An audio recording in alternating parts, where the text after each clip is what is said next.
Welcome back to Return to the Collection for one last time. This is our final video. So moving on from this fifth layout, a double page, and now I'm going to bring out everything I have left from the collection pack. And here's what I have. I have, in terms of stickers, still a fair amount of embellishment to go, but you can see that I've made a dent in pretty much every section there. But in paper, I'm really cutting it fine now. I've run out of things to use as backgrounds, but I have all of these scraps left over. And it's time to put them to work. Now, when I get to the end of a set of papers, be it a collection kit that came that way or a kit that I was given to work with or a set of supplies that I've chosen to work with, when I get to these kind of ends, I really enjoy this last page that I tried to make from all of them because it's a little bit of a creative challenge. It does require normally bringing in something for the background, so I have a 12 by 12 gray cardstock sheet, and I'm going to be working with one single print printed as a Polaroid style print from Origami, and this is an image that I've used as a title page in a large size, and I decided I would do the ending page of that same album with the same picture but in this smaller cute little print. So I'm going to be working with those and all of these remaining pieces. So the first thing I'm going to do is to find a few that will work as boxes, and then I'm going to use smaller pieces as embellishment. I quite like the dripping on this, so I'm going to cut one large box from this, and that will be the biggest piece on the page. And again, I'm going to go back to black ink for these edges. Leaving the white at the bottom of this pattern paper is giving me one potential spot to journal, but I may or may not use that.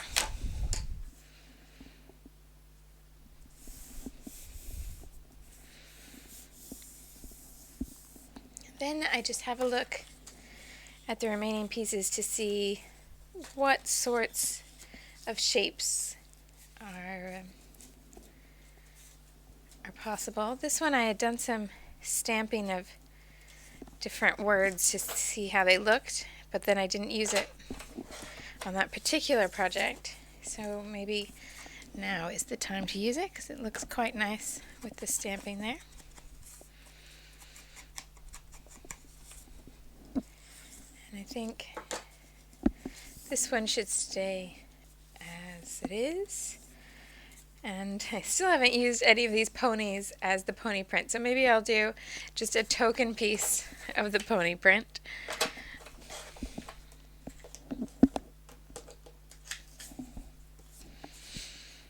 That gives me those to work with.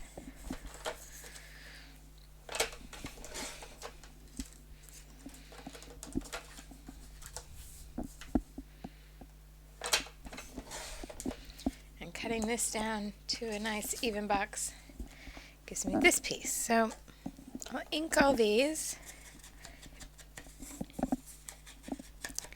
and just see how I can stack them together quite closely to create a different kind of background with all these different little random layers. And then all the remaining scraps are going to become my embellishment.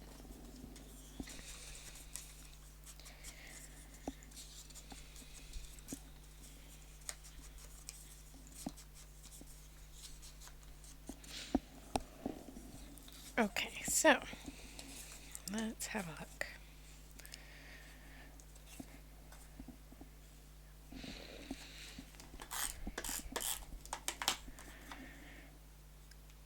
I try to find places where I can overlap things just a little bit, like this.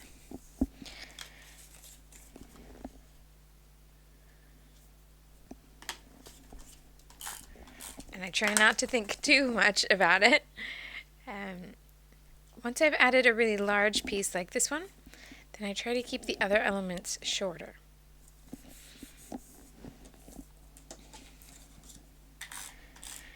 And it can be a case that sometimes things will look better under rather than over the top as I work to the side of the page. So I can fill this one in to this little space here.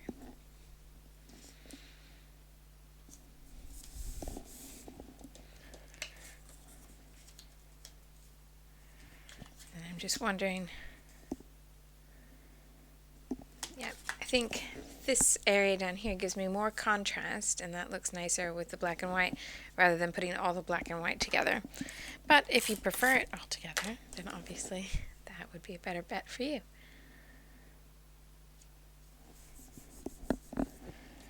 And some hearts. So I've got one nice horizontal piece to go across where everything else is a bit vertical.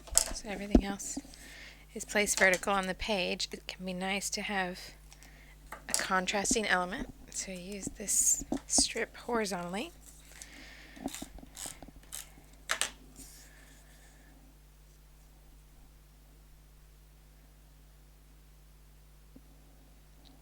Just making sure that's roughly straight. Okay, so now I have my background put together from all those random pieces. I can figure out where my photo is going to fit best. And I think that might be here.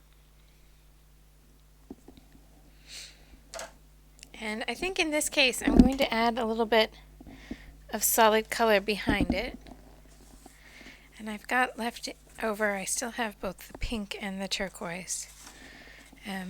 That pink isn't really a good match to that flower. Flower, it's a heart.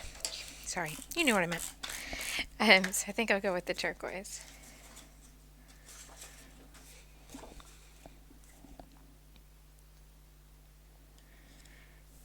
And I think that will help it, just help your eye go to the photo a little bit more. Now, because this is a closing page, I'm not hugely worried about your eye going to the photo for ages because you've seen it before in the same album. Oh, that cut was not particularly straight. Let me try to improve that a bit. It's better.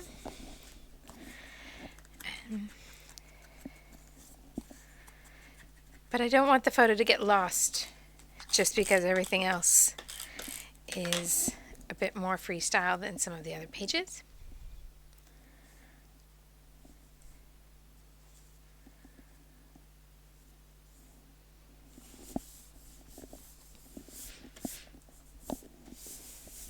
Okay, now I can figure out where's the title going to go and what embellishment am I going to use.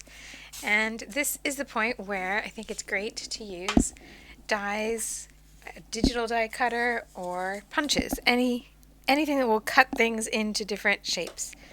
So I'm going to start with lots of circles.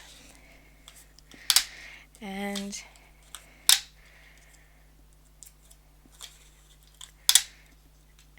I want to have odd numbers. And I want to have pieces that I can layer up. So I'll start here with 5 using my smallest circle punch. And then I'll go to punches that are a little bit bigger. So this is a scallop punch that ends up a little bit bigger than that one. And I can bring this over to the next scrap and get 5 of these. Now with this paper I wanted to run them in a row so that I can create a little rainbow effect.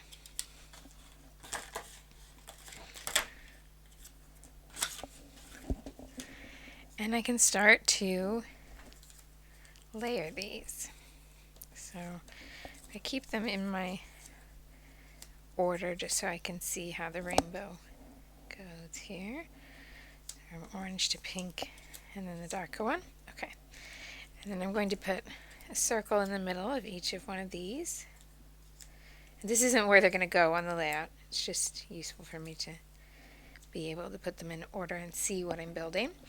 And then I look for another shape I can stack on top of that that's going to be smaller.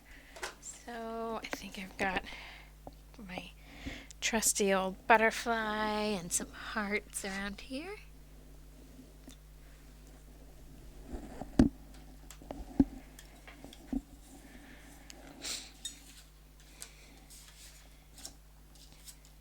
So I could do butterflies from the paint dripping.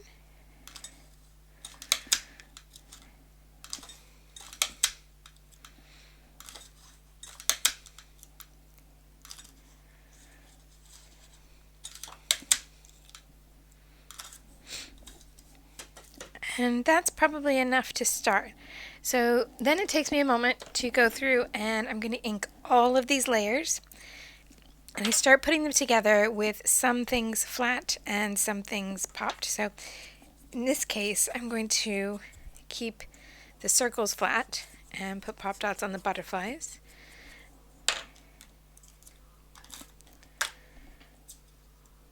So that I'll be creating a little embellishment that looks a bit like this.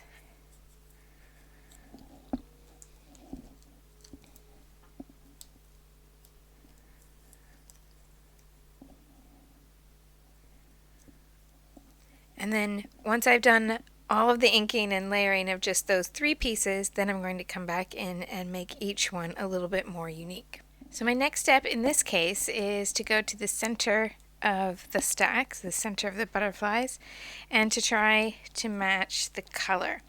So I can do a little rainbow effect that's going to go right across the set of embellishments.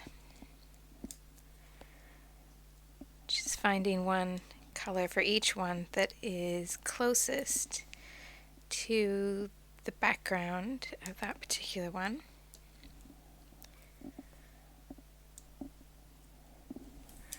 So really simple use of enamel dots, but then you can emphasize that rainbow as much as you want on your page.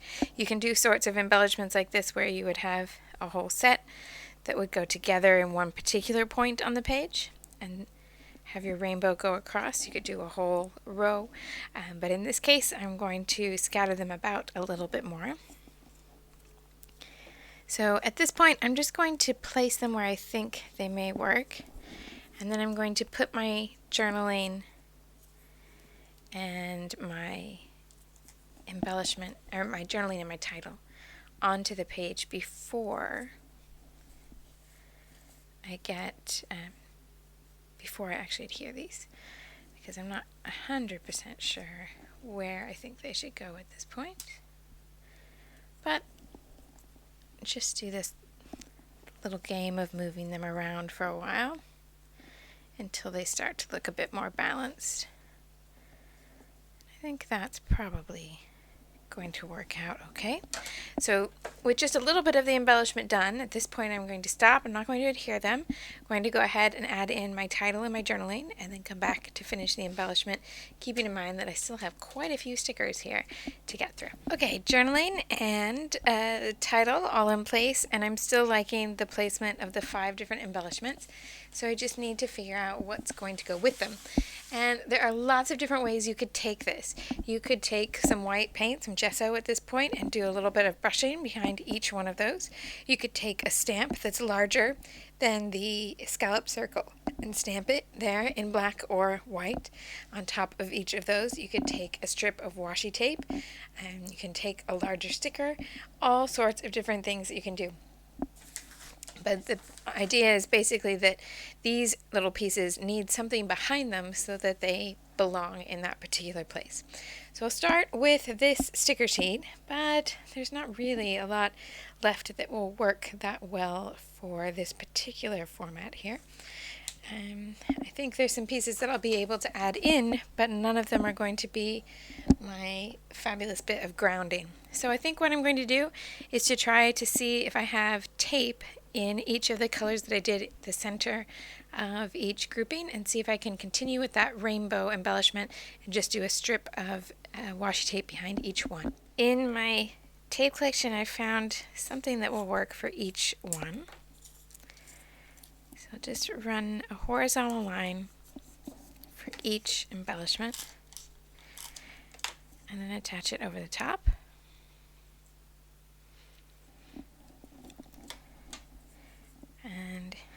theory, then I should have a little bit of grounding for each one of these, so they all have their shelf to sit on, as it were. And I'll continue with this rainbow idea. And I think before I'm done, I'll come back with those same enamel dots that I put in the middle, and I'll use them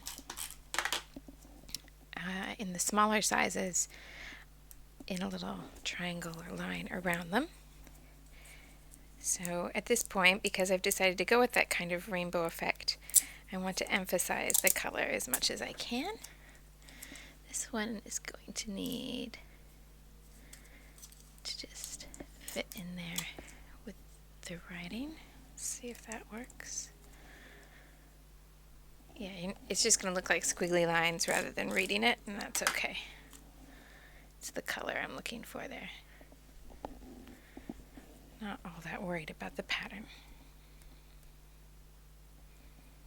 And both of my pinks were polka dot, so I'm not going to stress over making every single pattern unique or anything like that. But instead, just going with whatever seemed to be a good match color-wise. And I have plenty of tape, but I also don't have the world's largest selection of tape, so just go with what works.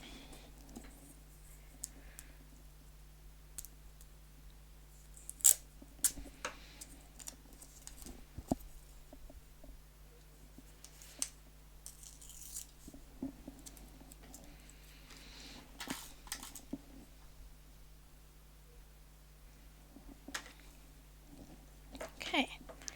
I think I'll add in some stamping before I add in more enamel dots, because it's going to be harder to stamp on more layers.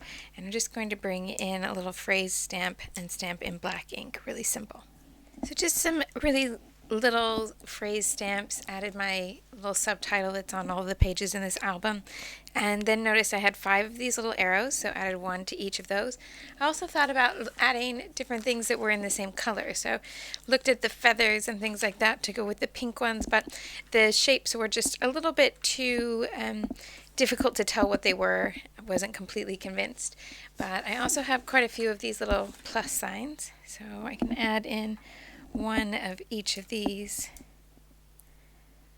to each grouping, and just like I did the arrow on one side toward the corner, then I can do the other side with the plus sign. And then returning with the smaller enamel dots to finish off each little grouping in the same color that I used at the center, of each little butterfly.